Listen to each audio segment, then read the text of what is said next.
Možda ćeš jednoga dana odoleti vremenu koje nas razdvaja i zaustaviti sve u nekom lepenskom oblutku da pripoveda istoriju naših večeri između prvog slova u trouglu kosmičke moći i spiralnog bila naroda koji još traga za korenima.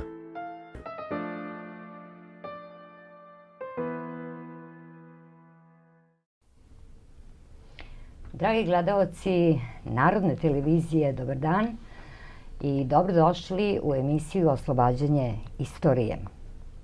Danas ćemo se vratiti u 14. vek, u Srbiju 14. veka. Govorit ćemo o događajima na Kosovu polju, na Kneževoj večeri, a i svemu onome što je usledilo posle toga. Neki kažu da su Srbi izgubili bitku na Kosovom polju, iako su u to vreme, neposredno posle bitke, zvonila sva zvona crkve Notre Dame, slaveći pobedu Srba nad Turcima i slaveći zaustavljanje prodora turskog dalje u Evropu.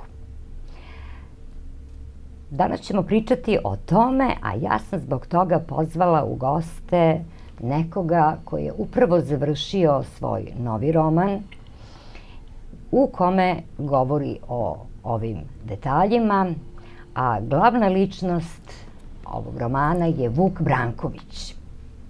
Moj gost danas je profesor Minja Đorđević, Mihajlo Minja Đorđević, teoretičar medija, kompozitor, ali i autor nekoliko knjiga. Knjiga Who is Who in Globalization objavljena je pre 3 godine u izdavačkoj kući Pešić i sinovi. Knjiga o istorijatu globalizacije od ranog srednjeg veka i ranije, ono što nismo znali, i knjiga Zvuci i slike Vinče, istog autora, takođe objavljena u izdavačkoj kući Pešić i sinovi, rasvetljava jednu manje poznatu oblast zvukova, baš tako, dalekog perioda neolita, znakova dalekog perioda neolita na ovim prostorima vinčanskih znakova. Minja, dobrodošao, dobar dan, dobrodošao u emisiju Oslobađanje istorije.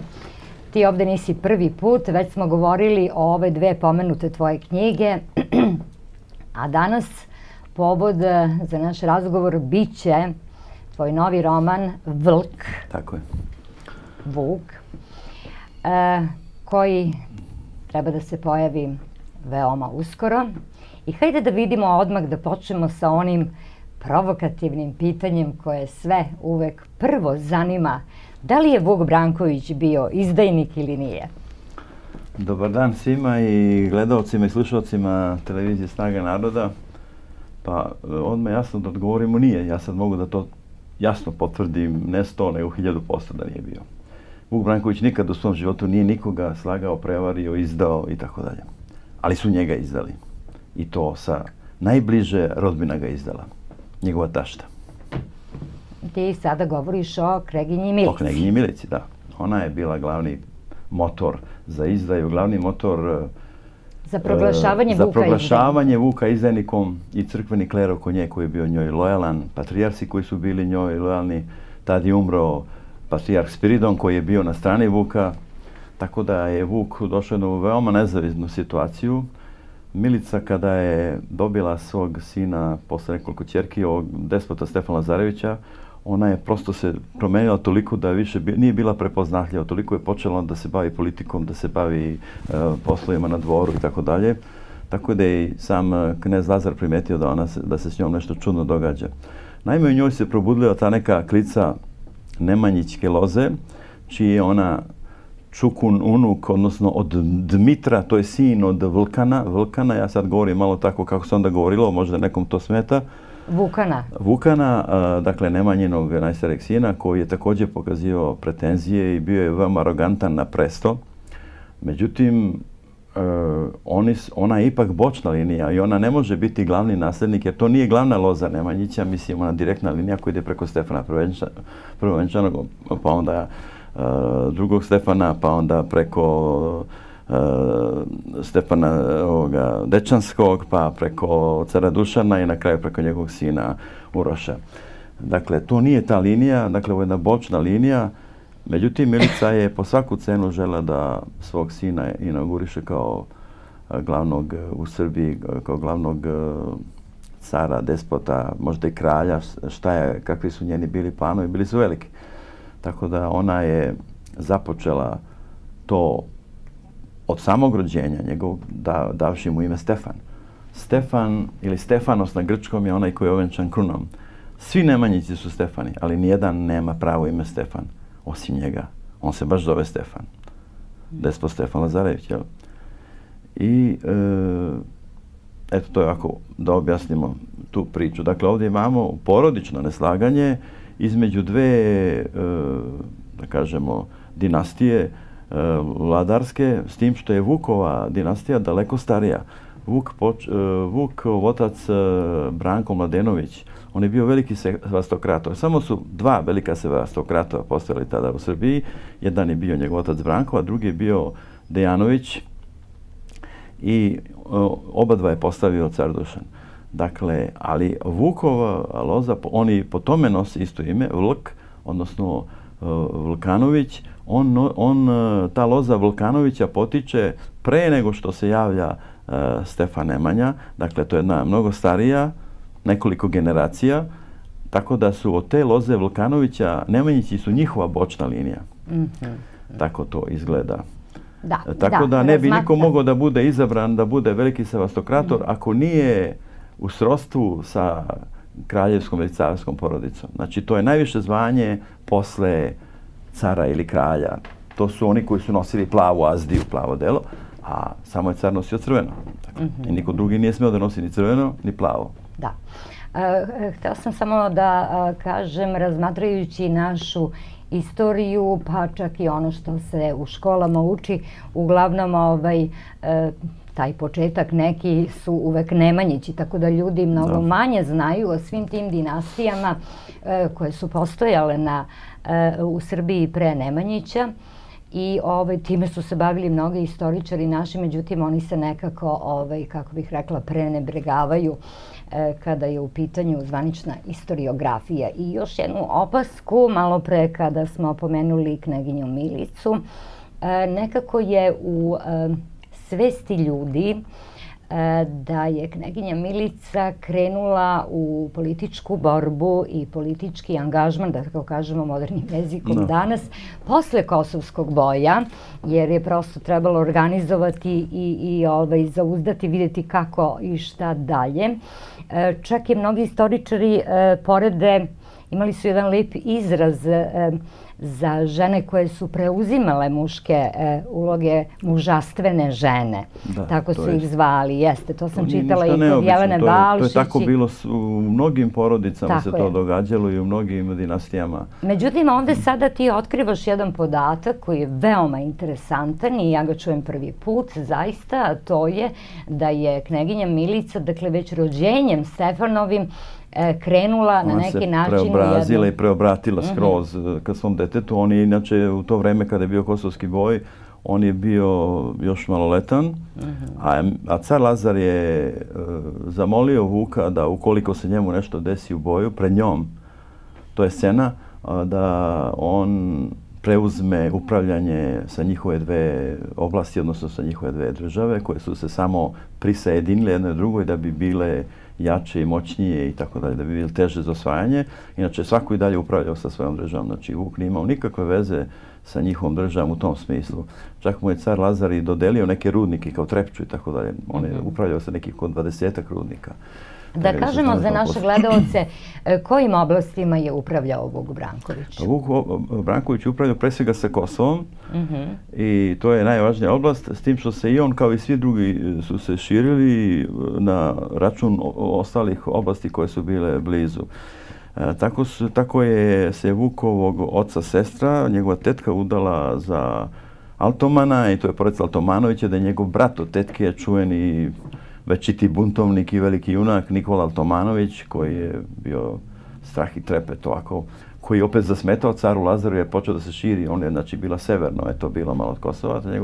On je zauzimao, njegova oblast je zauzimala od Debelca, tu ispred Obrenovca, pa sve koja jedna lula se debela savijela dole, sve do Dubrovnika. Znači, on drži jednu izuzetno važnu oblast, taj Altomanović, i na kraju on se loše prošao u tom, zato što se car Lazar se organizovao zajedno sa tvrtkom prvim Kotromanićem, znači bosanskim kraljem, da se suzbije aktivnost Nikola Altomanovića i oni su ga uhvatili, pobedili su ga u toj nekoj borbi i on i posle ga predao svom sestriću, Musiću, koji je, kažu, imao neku dozvolu čak i da vrši neka telesna oštećenja, da ga muči i tako dalje.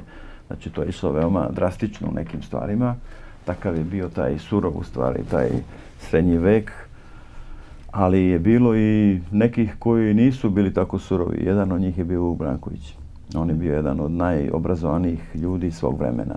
I da kažemo još i taj podatak za one koji možda ne znaju, da je Vuk Branković zapravo bio Lazarev zet, jer je oženio njegovu kćer Maru, njegovu najstariju kćer. Sad sam se setila jedne knjige profesorke Jelke Ređep od pre nekoliko godina, ima sigurno jednu deceniju, koja se zove Bistru vodu zamutila. Ne znam da li si imao prilike da tu knjigu prelistaš. O svađi kćeri kneza Lazara, dakle jedna je bila Mara, žena Vuka Brankovića. A druga je bila udata za ovoga... Obilića, jeste. I onda je postojala jedna ideja da je možda svađa kćeri Lazarevi. Ona nije, mislim, bila udata za njega. Ona je, nemaju takvi podaci, oni su se možda ovako družili, zabavljali, tako ne postoji taj podatak. Veoma je interesantno to da je car Lazar imao jednog starijeg sina, to je također jedan koji je neotkriven, u kojem se manipuliše. Dakle, naši istoričari, nažalost, ne svi, ali pojedini koji su zaista se bavili tom tematikom, nisu odgonetnuli mnoge stvari u toj veoma složenoj, komplikovanoj historiografiji različitih ličnosti i čitav jedan splet, jedna gužva postoji. Dakle, to nije uopšte tako jednostavno, ali iz tog vremena nemamo puno baš podataka, osim neku drugu vrstu podataka, osim nekih povelja i tako dalje. Minja, šta si ti koristio za svoje izvore? Ja sam koristio sve živo što sam mogao da nađem. Dakle, koristio sam sigurno jedno 600-700 knjiga.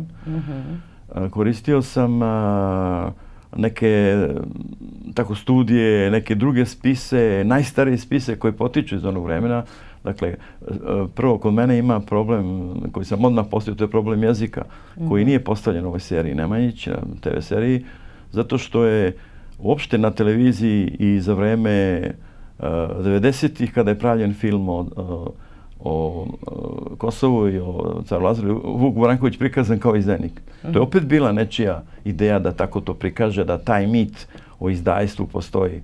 Međutim, Vuk Branković nikada nije bio izdajnik. Vuk Branković je umro u turskom zatvoru, ili je ubijen ili otrovan 1397. 6. oktobra. Znači, on je te godine, pred kraja 1396. uhvaćen, zato što je tad bila pre toga bitka kod Nikopolja, gdje on trebao da se pojavi. On se nije pojavljivo, on je bio vazal, ne morao da potpiše 1392. godine vazalski odnos. Tako su mu i savjetovali taj deo familije s kojima nije dobro stajao više, da to uradi, zato što su oni bili vazali. Tako da on to nije hteo da, on je to potpisao, ali nijednu svoju vazalnu obavezu nije ispunio, izuzev to što je plaćao danak. I plaćao, mislim, nekih 40.000 dukata u zlatu godišnje. Znači, posle valjda despot Đurađ, njegov sin plaćao 60.000. Dakle, Turci su bili sve gori, bezobrazniji. Dakle, oni su bili u stanju, ako vazal ne ispunjava njihove obaveze, da ga ponovo vojno opkole, da ga poharaju i da mu nametnu još veći i tako dalje. Dakle, jedna čudovišna priča bili su Turci. I kako ti komponuješ zapravo svoj roman na podacima da Vuk Branković nije bio izdajnik? Ja, pre sve da kažem, ja ne polazim od nekakvih mojih ličnih želja ili potreba ili ne znam šta.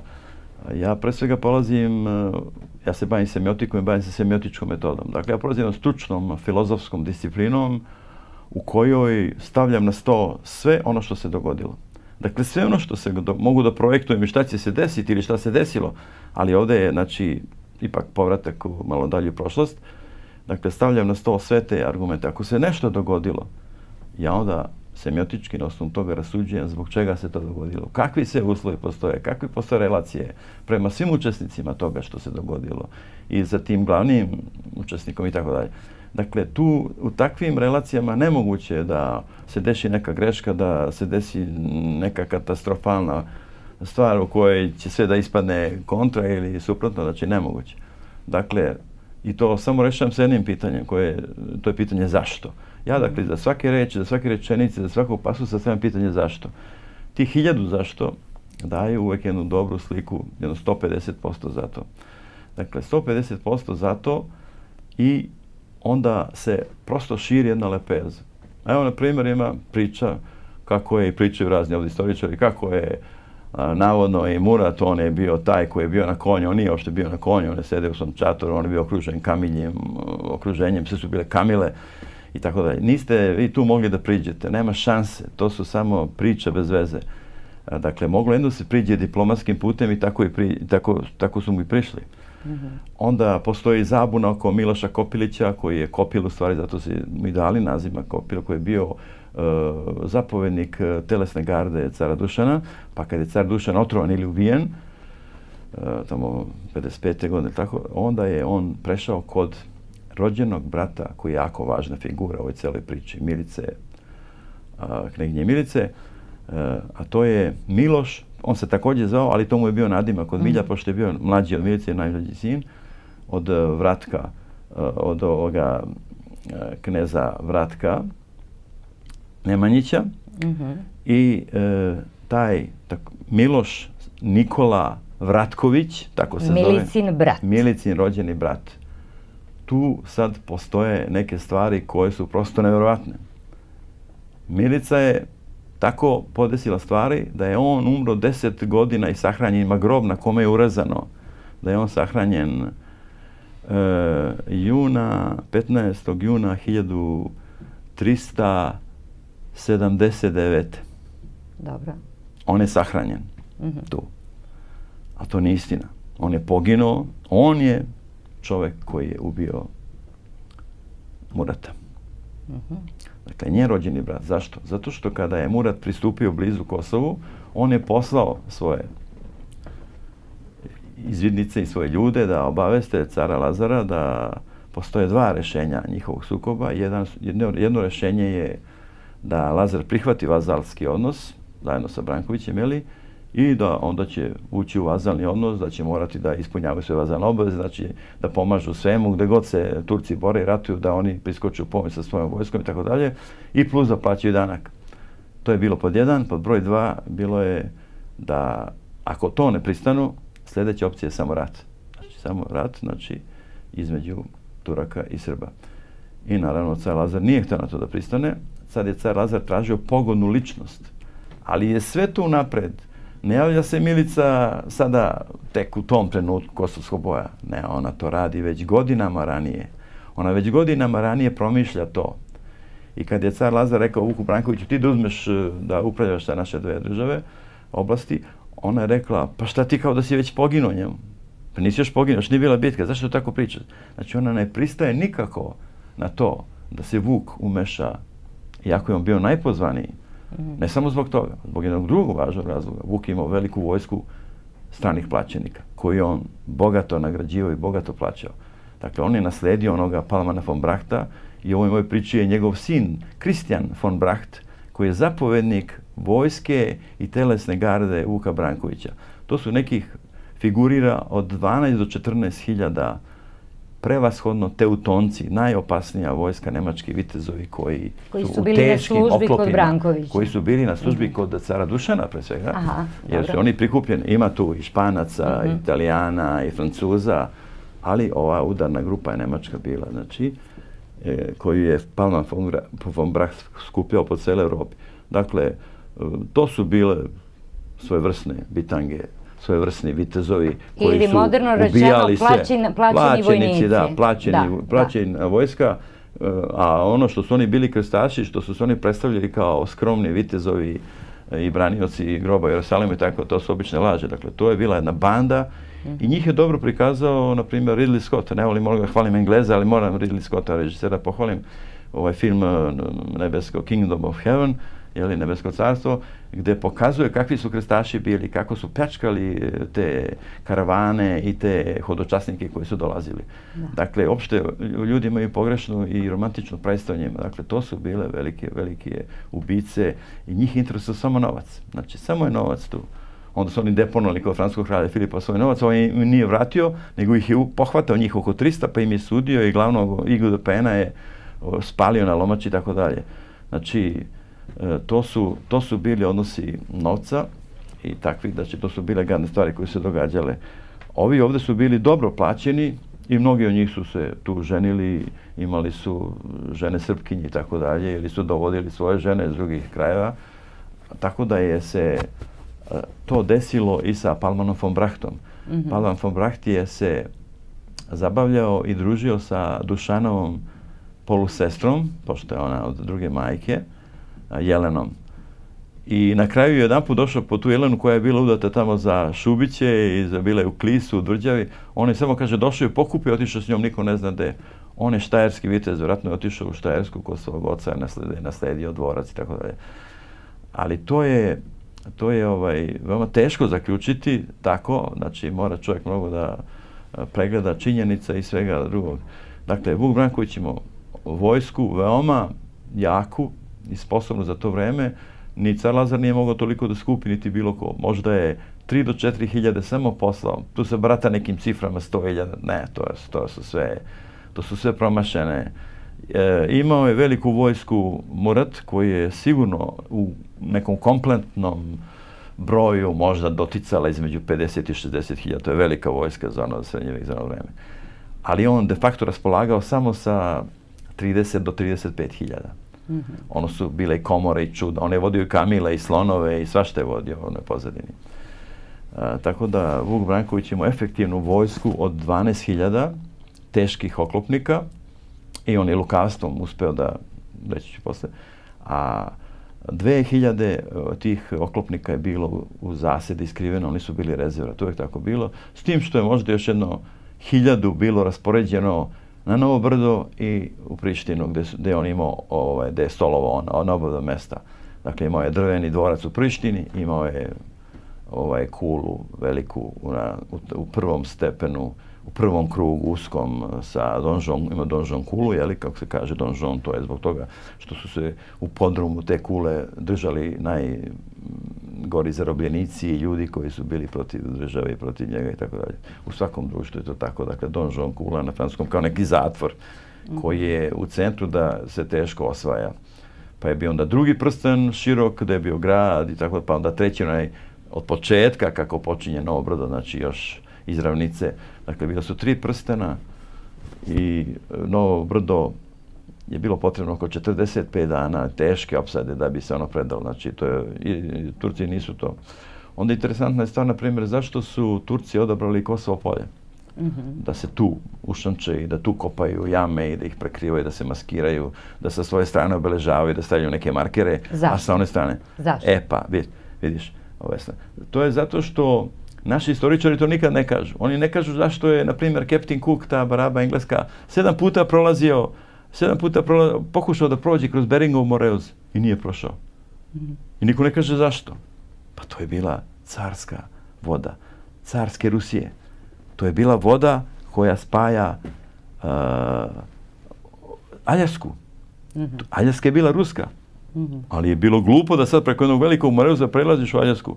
I onda Ruski se rekao, pa prodajte to tamo, za $7 miliona su prodali. Što je, naravno sad kad bi vidio šta sve tamo ima i koliko gasa i koliko nafte i koliko svega, nikad ne bi prodao, jeli? Ali eto, znači to nigde, eto, takve stvari se ne objašnjavaju. Dobro, ali objasni nam ti onda, zašto su Turci odabrali Kosovo polje kao mesto boja? Zato što su Turci pre kosovskog boja u 2 navrata doživjeli težak poraz. Prvi to put bio, sad ću, ne znam da je to bio Nikola Tomanović ili je to bio Latko Vuković koji je bio kod ovoga Tvrtka, koji je poslučen na Kosovo. Ne znam, sad neko od njih je imao jednu čarku sa Turcima i tu su Turci nastradali. A velika bitka se desila tu iza Kuršumlje u Pločničkom klancu. Tu je srpska vojska od Vuka Brankovića i kneza Lazara sačekala u zasedi u klancu 20.000 turskih vojnika koje je predvodio onih Akindžija i sad čega mi to najgori svoje njihove vojske koji su pale, ubijaju sve, idu napred, osvajaju, plaše. Dakle, 20.000 koji je predvodio Murat. Dakle, Murat se tu prvi put opekao teško sa srpskom vojskom. Jesu ih tu slistili? Od 20.000 kažu, ja nisam bio očevidac, tako piše, knjigama i tako kažu ljudi, 3.000 je samo Turaka ostalo. Znači, 17.000 je nastradalo i ovaj se tada jako okrenuo se, vratio se u svoju bursu tamo gdje on živeo, na Doliju, ali je on tada počeo da skuplja. Dakle, to je bilo 1396. Dakle, to je bilo 3 godine posle, ova bitka je bila 96. Znači, 3 godine on skupljao vojsku da bi se vratio i onda se vratio sa velikom vojskom. Znači, vratio se sa nekih možda 35-40.000 i plus ono drugo, sve što sam rekao, oko 60, ajde da kažem. Znači, on je prikupio ogromnu vojsku sa svih i plus njegovi vazali koji su mu bili i tako dalje. Tu je morao i Marko Kraljić da bude vazal. Dobro, čekaj, nisi nam odgovorio zašto je izabrao Kosovo polje? Zato da ne bi bio vučen u klanac i da ga opet ne prevara na neku lukavost. Ovdje je došao na jedno široko polje, tu je Lab, tu je Sitnica, tu su Dve Rečice i tako dalje. I sve je jasno, znači nema nikakvog visokog rastinja i velikog drveća, dakle polje kao polje, ravno, može da se sagleda sa svih strana, teško se tu skrivati, jeli?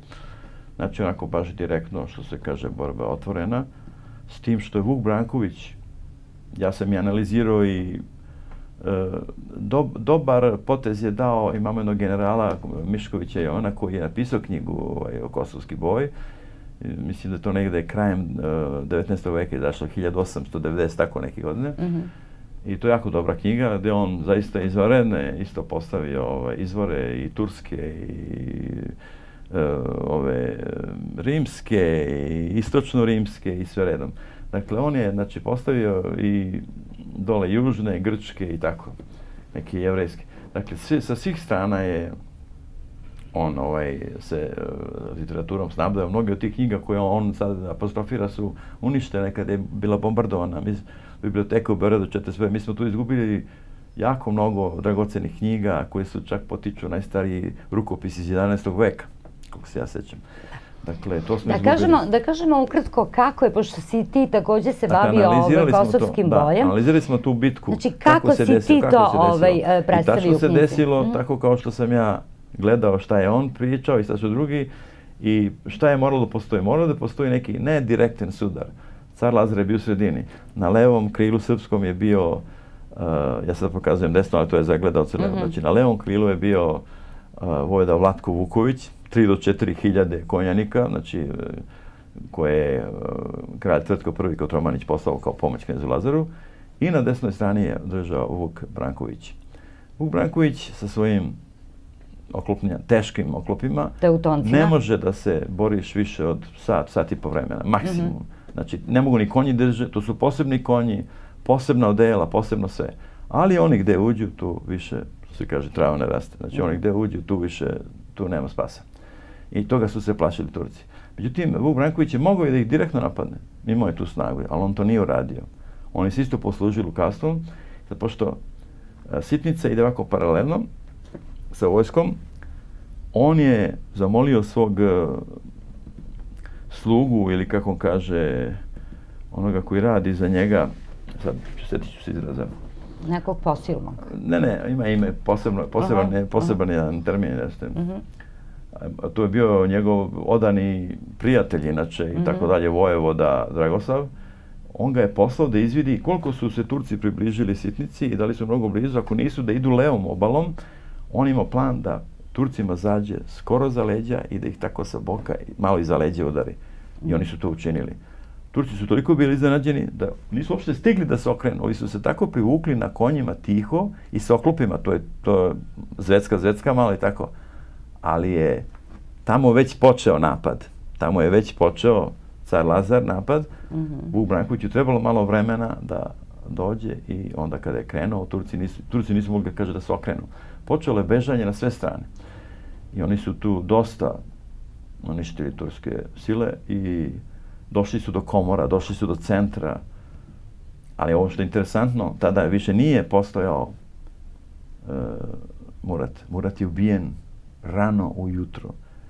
I njega je u pratnji Miloša Kopilića ubio Miloš Nikola Vratković, znači rođeni brat. Miličin brat. Zašto je Milica svog brata gurnula u smrt, pa posle i svoju ćerku dala sultanu Bajazitu? To je sad sve posljedica tragičnog vazalstva, tragične misli da treba po svaku cenu zadržati poziciju. Ima jedan divan film koji je o engleskom onome Henryu, kralju i filozofu engleskom Thomasu Moru, koji je bio savjetnik kraljev i gdje su se postrojili njegov student, njegova ćerka i njegova žena. I on je rekao, ko će da mi skine ovo? To je ono veliko ukrašeno sa dragim kamenjem od plemenitog metala. To je kao simbol da je on kraljev savjetnik. Pošto su, ovaj htjela se ženi tamo, jeli, sa Anom Bolen, ovaj mu nije dozvoljavao i tako dalje. Rekao da je to nemoguće, on je bio neki tako religiozni utopista. I on je rekao, ženi, hoćeš ti da mi skineš? Ona neće. Zašto žena neće da skine? Ovdje ni Milica to nije htjela da uradi tako simbolično. Pa verovatno zato gubi što je teško. Poziciju. Ne. Zato što je teško izgubiti tu poziciju. Zato što je to onda si niko i ništa više. A oni koji su na vlasti, oni mnogo vole svoju poziciju. Oni životom plaćaju svoju poziciju. Životom, a ne da neće da skine.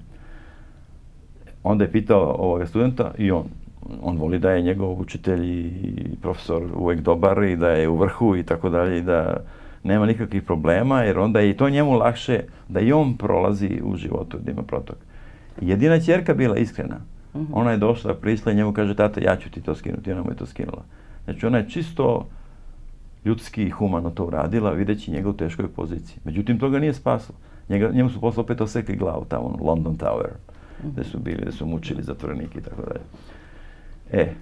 Dakle, ovdje imamo priču koja je ista sa današnjom pričom.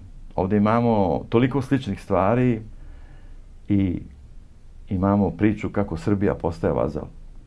I mi smo sad vazali Evropske unije, toga što kažemo Auschwitz. Vazali smo tog NATO-a, čije su kancelarije nalaze ovdje.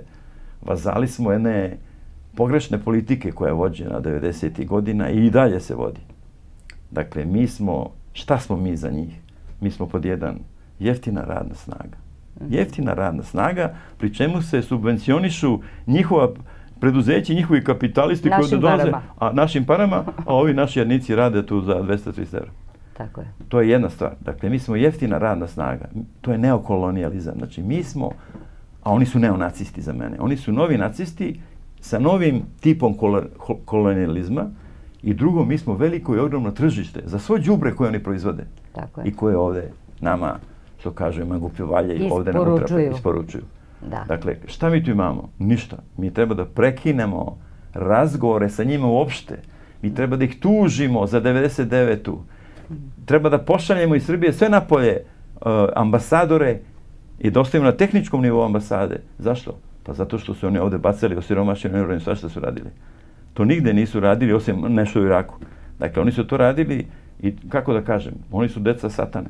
Oni su deca vrhovnog bića, a to je satana, to nije aromovski bog. Dobro, to je Benjamin Franklin, to je njegova filozofija. Tako je, i ti to sada porediš sa srednjim vekom, sa Lazarevom državom. Dakle, mi ulazimo sada, ulazi Milica u vazalstvo preko cara Lazara. On nije o tome obavešten. On to ne zna. To otkriva Vuk Branković i Kristijan von Bragt, koji prati celu situaciju, ima i svoje uhode i toga. Rabotnik se zove taj Dragosav, rabotnik, njegov rabotnik, to je taj izraz, to je malo takav izraz kakav je. Dakle, šta se događa?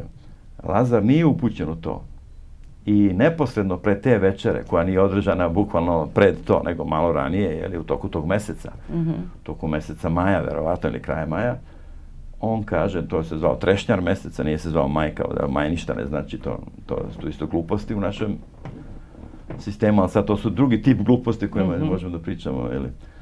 Dakle, jezik je opet nešto najvažnije za nas. Poslije ćemo pričati o jeziku. Da, to ćemo ostaviti za kraj, to je onako kao neki šlag. Ali ovdje imamo situaciju da knez Lazar nije upoznan s tim. Ali je bio Nikola Vratković, on je bio kod sultana i tamo, neka kažu Milan Toplica, ma to izmišljam kakav Milan Toplica.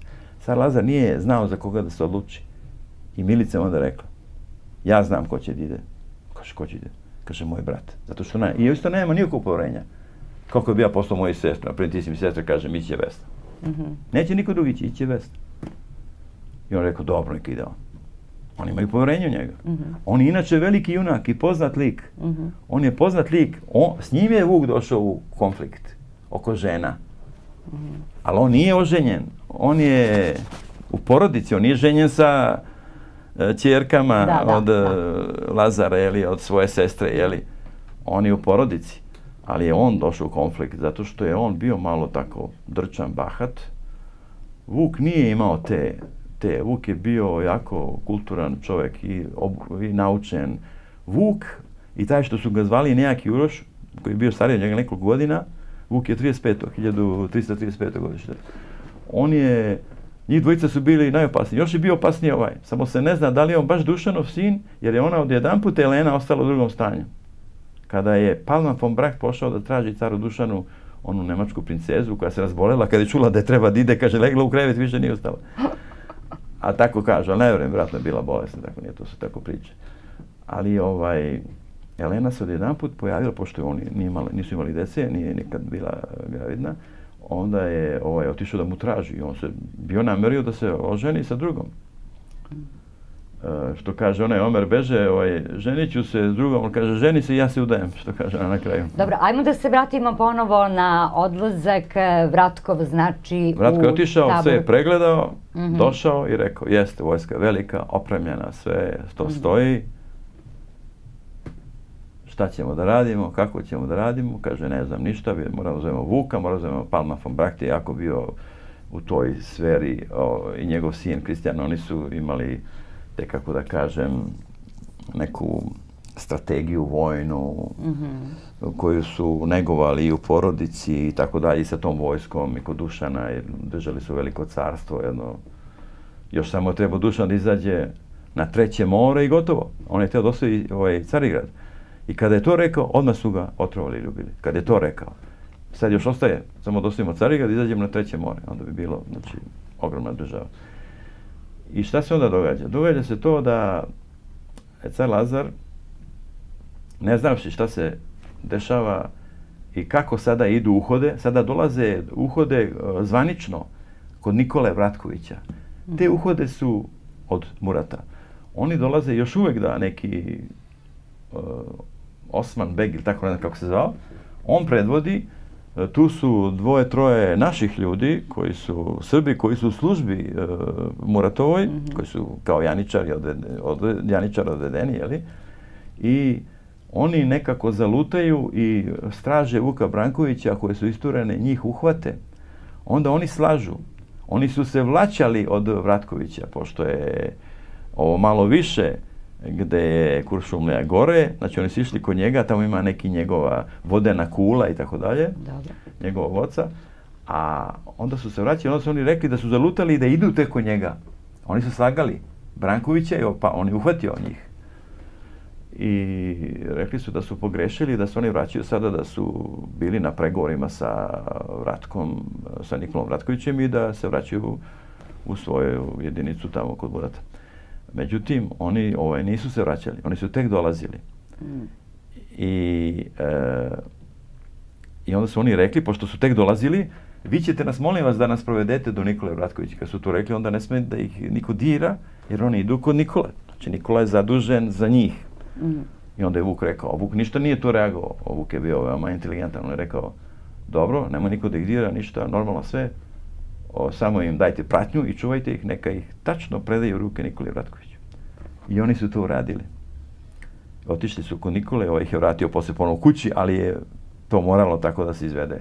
Eto, to je bio. I to je saznao Vuk Branković i na jednom skupu u 3 oka, što se kaže u 6 očiju, oni, Kristijan von Bracht i car Lazar, su došli do toga šta se desilo po pričanju ovoga Kristijana i po pričanju Vuka Brankovića. Car Lazar je bio skoro se šlogirao za neme, on nije mogao da veruje da njegova žena vodi takvu politiku i da gura Srbiju u vazalstvo bez njegovog znanja.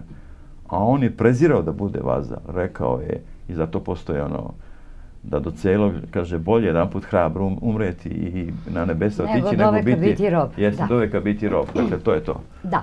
Minja, da, beskreno zanimljivi podaci, ali ne možemo sve da ispričamo u sat vremena. Pa se lepo čita. Tako je, preporučujemo da čitaoci nabave ovaj roman kad se bude pojavio, a to će biti... Kako se interesantno samo događa kada je ubijen Murad, da kažemo... Da, ajde da ispričamo još što pa o jeziku. Miloš Kopilić, inače poznat, njegova je majka, kaže, zabaci sise ovako preko ramena i njega drži, on svu decu potuče, bio jako visoki, veliki, jak.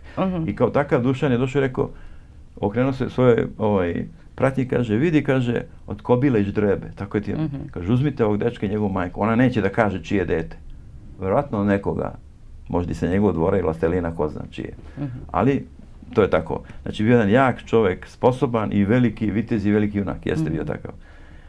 On je, na primjer, mogao da sad 10 njih sredi, a onda dođe još 20 pa srede njega, znači takav je to ti bio.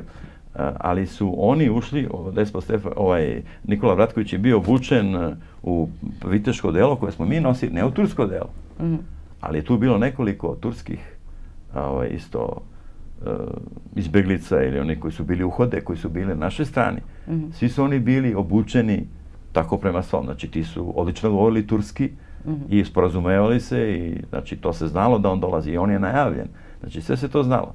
On je došao s tim, imao je svoj mali nož i tako dalje, imao je sablju koju je možda odložio na konju i tako. Znači nije on došao nenaoružan, da je krio nešto, ne. On je potegao svoj nož i ovoga rasporio. Ali to ne možeš da očekuješ od nekoga ko je dolazi u diplomatiju da pregovara. On dolazi da mu saopšti vrlo važnu vest pred bitku, 2-3 sata pred bitku. I zašto se on odlučio na taj korak? Pa zato kad je car Lazar saznao istinu o tome, a Vuk mu je rekao da nikako ne kaže Milici to, da ni slučajno, onda će doći u konfliktu u porodici između dva supružnika i pokvarit će se cijela priča, nego da to sad zaboravi. Ako se pobedi, ako Srbi pobede i neutrališu, nema potrebe da se ništa priča.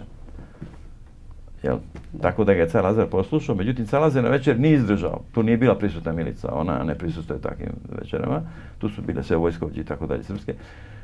On je pozdravio sve i Vuku je nazdravio po gospodstvu, a njemu kao nazdravlja, to je tačno, tu je negdje narodni pesnik malo rekonstruisao, a njemu nazdravlja po junaštvu, Nikoli Vratkoviću, i kaže dosadašnja vera, od sadašnja nevera. Samo je tako rekao. Do sada si bio okej, sada ne znamo šta će biti. Ovaj je kleknuo pred njega, uhvatio je, izvukao je mač i uhvatio ga je ispod drške, kao krst. I rekao, vidjet ćeš sutra na Kosovu polju ko je vjera, ako ne vjera. Znači, on je svesno išao u smrt. Car Lazar je također svesno išao u smrt. Car Lazar nije mogao da podnese da bude vazal. I on je bukvalno išao u smrt. On je 2 puta padao s konja, 2 puta je upadao u jame, 2 puta su ga vadili. Postoje priča da je on uhapšen, da je on uhvaćen kasnije, pored Samodreža i tako dalje, da je bazi tu. Da, to je zato, da, car Lazar je... Ova moja 40. verzija, 40. verzija Kosovske bitke. Znači, 39 pre mene verzije ima Kosovske bitke. Ali, po čemu je tvoja verzija Kosovske bitke, odnosno tvoj roman Vlk, o Vuku Brankoviću, još zanimljiv, to je specifičan jezik kojim ti stavljaš u usta junaka. I molim te, kaži nam nekoliko podataka kako si to komponovao, kako si uspevao da pronađeš tačne, adekvatne izraze? Ima 3 nivoa jezika. Prvi nivo jezika je ovaj kojim mi govorimo sada, to je sadašnji nivo. Savremeni. On samo koristi se za, kada neko razmišlja o nečemu i neka deskripcija. Znači nije vezano ni za šta. Znači samo neki opisi, deskripcije i tako dalje. Neko razmišljanje da bi čitaocu bilo lakše. Ima malo veće problema s jezikom, ali pozadi imaju tabele, ima sve kako se šta izgovara, šta znači, sve znači postoji. I sad tu imaju pogrečavanja smo izbacili smo neke latinizirane stvari i tako dalje. Ostao je čista naša azbuka sa tankim i debelim jer i još 2-3 znaka koja se koriste, možda pokasnije u crkveno-slovenskom, koji narod nije razumeo, nije govorio, znači on je samo bio u manastirima, monasima. Znači, govorni jezik... Govorni jezik je bio iz 14. veka, odnosno već od Kulina Bana, tamo od 11. 12. veka, već se profilisao taj jezik, baš je bio profilisan. Od tog vremena postoje stečci, postoje natpisi, postoje spomenici, postoje povelje. Dakle, Ljubomir Stojanović, 10 knjiga svega toga, 10.000 strana.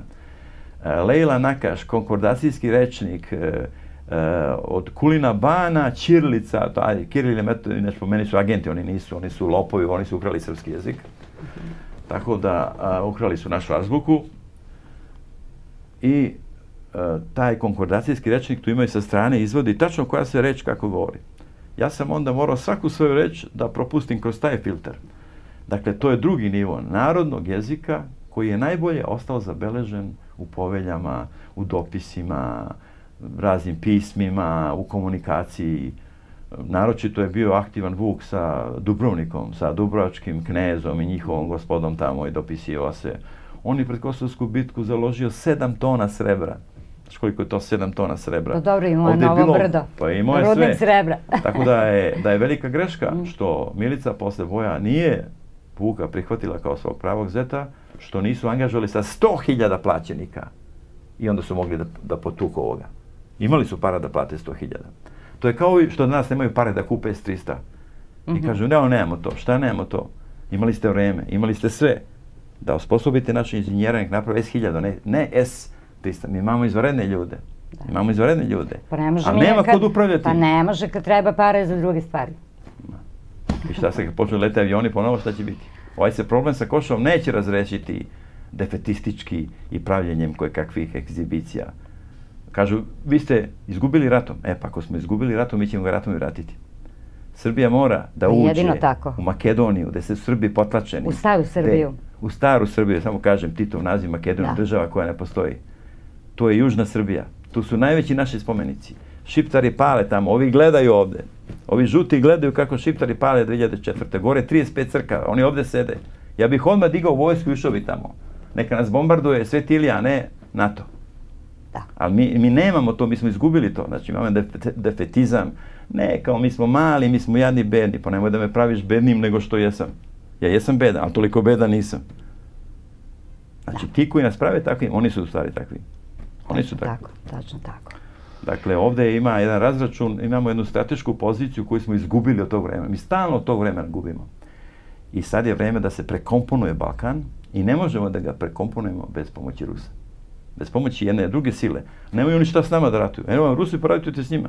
Šta ste vi naš mali narod, mi nemamo resurse. Da smo imali resurse, nije problem. Ja bih pritisnuo crveno dugme da se gađaju. Oni samo 2-3 dana, a ne 78 dana što su pravili haos ovde. Ja bih pritisnuo dugme. Da malo padaju kod njih bombe. Razumeš to? Pa dobro, znači, ja sam ogorčen na njihovo ponašanje se priča. To su obične bitange. To su političke bitange. To su satanina deca. To je najveća fabrika zla u svetu danas. Oni su najveća fabrika zla. Tačno, Minja, ja se potpuno slažem sa tobom, ali ostajemo i dalje na nivou srednjeg veka. Čekaj, još smo u 14. veku. I treći je crkveno-slovenski. I treći jezik koji upotrebljavaš je crkveno-slovenski. I tu imam prevod, imam na primjer početak specifične liturgije koja je skraćena kada se vrši pričajući pred bitku pored crkve Samodreža ujutru rano isto. A u noć je bila oluja koja je sve šatore sve rastorila i drveće je pobarala. Vuk ima, ili vlk, ajde kažemo, vlk stelo vreme, vlk, tu ima to v, l, debelo, jer, vlk, to je to vlk, i k, iza k imamo Mekšavić i tanko jer, koji je Savo Mrkalj izbacio, napravio azbuko protres, izbacio ono što treba, izbacio ono što ne treba, to je okej, ali izbacio ono što treba, pa je posle napisao Palinodiju da se izvinjavao time što je to uradio, a već im je Stracimirović, mitropolit i drugi rekli da je to katastrofa, šta su oni Vuk radili. Da. Propastili su nam jedan fin jezik. Da. Mogli bismo do ujutru da pričamo, dakle, ali vreme nam je isteklo, tako da mislim da smo već i u ovih sat vremena rekli dovoljno. Slušalce malo o osnovnim nekim idejama. Dakle, to je ideja da je Milica sebe jedino vidjela kao vazala. Nije vidjela kao nekog pobednika i nekog ko će se možda boriti na drugo. Dakle, i onda je morao despot Stefan Lazarević da ide. I njega je gurnula, svog sina je gurnula u tešku situaciju da je on morao da ratuje sve na strani Turaka. On je bio obučen kao Turčin. Ljudi imaju pogrešnu predstavu o njemu. Oni ga ovdje nešto hvale. Ja ne bi njega hvalio. Ja bih hvalio Brankovića. Dobro, ali ona je namestila priču tako... Milica se opredelila za carstvo zemaljsko, to je sasvim očigledno. Pa i Vuk se opredelio za carstvo zemaljsko, ali Imović na kraju što sam. On je raspustio vojsku, svi su ga napustili, ali je takva presija bila od strane crkve i od strane tog nekog naroda. Znaš kakvi su onda bili? Kao i danas. Danas svi prelaze cijeli redovi jednu partiju, iz neke druge partije. To je nevjerojatno. Kako se zovu te grupe?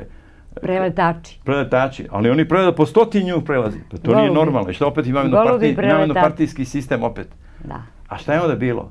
Kaže da kralj Dragutin ne pade pod Jelečetom s konja, planinom Jeleče. Pitanje je da li bi Milutin kralj postanuo. Znači ovaj pao, odmah se sva vlastela kad vidi, joj noga, imaš sad se lečiš godinu dana, slomio nogu.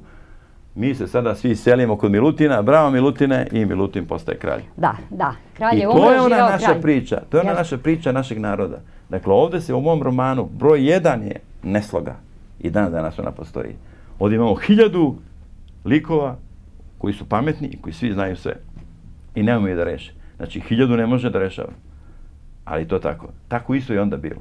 Isto nismo mogli se sloviti. Kada je car Dušan Otrov ubijen, imali smo jedno 10 do 12 najpoznatijih porodica. Dejanović, Altomanović, Lazarević i Branković. Čuda. I svako je držao svoje i gledao da od onoga komšije uzme neki deo. Lepa šuma, lepa njiva, lep otok i tako. Pa još više, još više.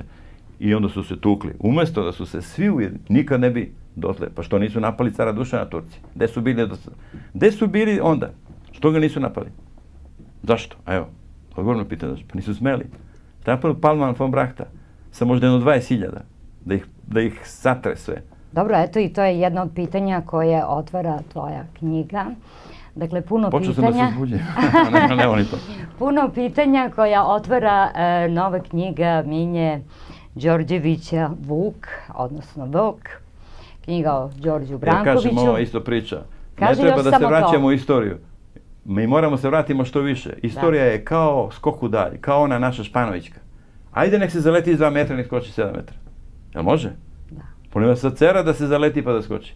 Da. Što više idemo u istoriju, to smo jači i to smo bolji. A kako ja i ti idemo u Vinču? A koliko je to godina sada?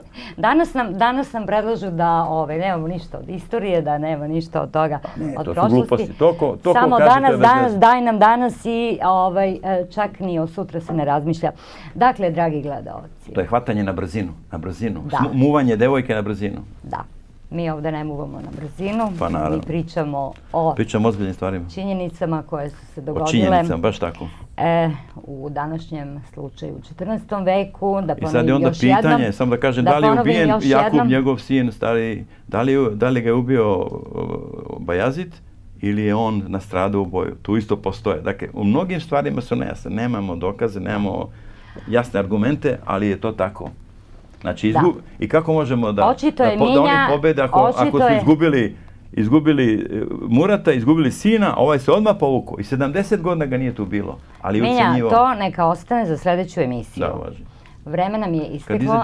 Dragi gledalci, tako je. Dragi gledalci, bilo je ovo još jedno izdanje emisije Oslobađanje istorije. Moj gost danas bio je profesor Minja Đorđević sa temom najnovijeg romana Vuk, o Vuku Brankoviću. Govorili smo o 14. veku, o Kosovskom boju, o svim onim likovima koji su nam manje ili više poznati kroz našu istoriju, koja nam nije do kraja rasvetljena. Moje ime je Vesna Pešić i pošto svako ima Vesnu Pešić kako zaslužuje, eto vi ste danas zaslužili ovu emisiju i ja vam želim doviđenja do sljedeće subote.